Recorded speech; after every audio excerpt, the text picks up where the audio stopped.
Sometimes life doesn't make sense to us. We love the Lord with all of our hearts. We trust Him.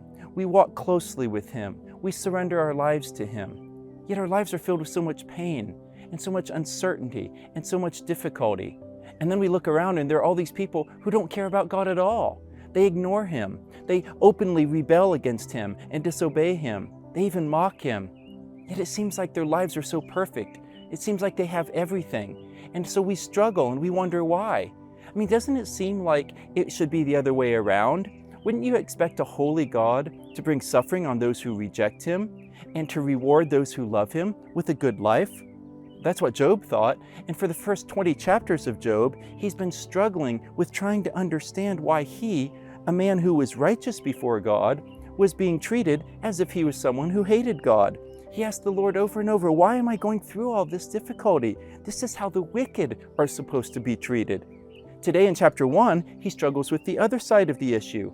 Not on only why Job is being judged as if he were among the wicked, but why is it that the wicked are living such comfortable and successful lives as if they're among the righteous? He says, beginning in verse 6, I'm here about ready to die, while the wicked just continue on in perfect health. He says the households of the wicked live without fear, that their children live happily, without a care in the world. They spend all of their days, he says, living in prosperity. In verse 14, he says the wicked arrogantly live in defiance against God. They say, we have no interest in knowing God's ways. Who is God anyways? Why should we serve Him? What advantage would that be to us? All of that, and Job says in verse 9, and God does nothing to judge them for it. Obviously, Job's theology and the theology of his friends is wrong. The Bible doesn't promise us that if we walk with God, He'll reward us today, here, and now with success and comfort and health and pleasure. That's clear in the story of Job that He doesn't promise that. That's clear throughout the scriptures, and it's been clear throughout the history of the church right up to this very day. But even though we know that to be true deep down, it's still hard to walk in that reality. When we don't have enough money even for transport, and then we see the rich guy who hates God driving by in his brand new Prado. When we love the Lord so much, but we have so little, but those who hate God seem to be living it up and enjoying all the good things in life. When we continually pray about all the medical issues in our family who serves Jesus, while those who ignore Jesus always seem to be in perfect health. So what do we do about all this?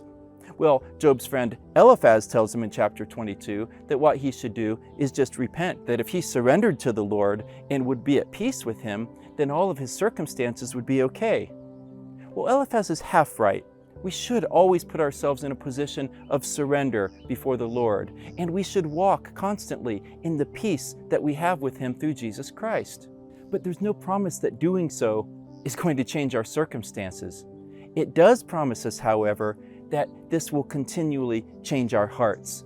The Bible over and over promises us what Paul promises in Philippians 4, that if we take our fears and our doubts and our difficulties to the Lord, He will definitely respond. Not by fixing everything, not by taking away all of the pain, but to continually fill our lives and surround our lives with His peace that's very real even in the midst of the most difficult circumstances. And as we walk with Him in His perfect peace today, we can also look ahead with faith to the promise of a never-ending tomorrow in which the righteous, the children of God through faith in Jesus Christ, those who have been redeemed and forgiven, will walk with Him in a world where He promises there is no more death, there is no more crying, and there is no more pain. So let the world, let the enemies of God enjoy their temporary and empty pleasures today, because we know that one day we will experience the fullness of joy that comes only from walking in His presence, and we'll experience that forever.